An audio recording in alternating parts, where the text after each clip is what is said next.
It was the summer of 1969, and Los Angeles was in the midst of a cultural revolution. The music scene was thriving, and the city was alive with excitement and possibility. But in the quiet hills of Beverly Hills, a dark and twisted plot was unfolding. At the center of this plot was Charles Manson, a charismatic and enigmatic figure who had formed a cult known as the Manson Family. Manson had convinced his followers that he was a messiah and that he had a vision of an impending race war that would wipe out most of humanity, leaving only his followers to rule the world. Manson's followers were young, impressionable, and often vulnerable.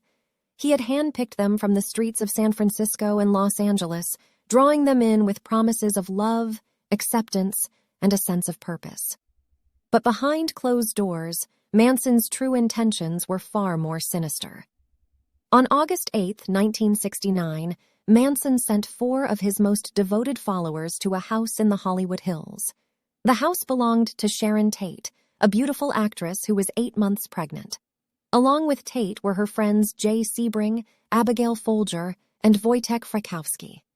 The Manson family members arrived at the house in the middle of the night, armed with knives and guns. They brutally murdered all 4 people, leaving a message written in blood on the front door that read, "Helter Skelter." The murders sent shockwaves through the city and the nation. The police had no idea who was behind the murders, but they soon discovered a connection to Manson and his followers. It quickly became clear that the Manson family was responsible for one of the most heinous crimes in American history. The trial that followed was one of the most sensational in American history. Manson acted as his own defense lawyer, and his erratic behavior and bizarre statements in court only added to the drama. He even carved an X into his forehead during the trial, saying that it represented his exile from society. His followers, who were also on trial, sat in the courtroom staring blankly ahead, seemingly under Manson's spell. The prosecution presented a case that painted Manson as a manipulative and dangerous leader who had brainwashed his followers into committing murder. The defense argued that Manson was innocent and that the murders were actually carried out by another group of people. In the end, Manson and his followers were found guilty of the murders, and they were sentenced to life in prison. But the story didn't end there. Over the years, Manson became a cult figure himself, with people fascinated by his bizarre beliefs and charismatic personality.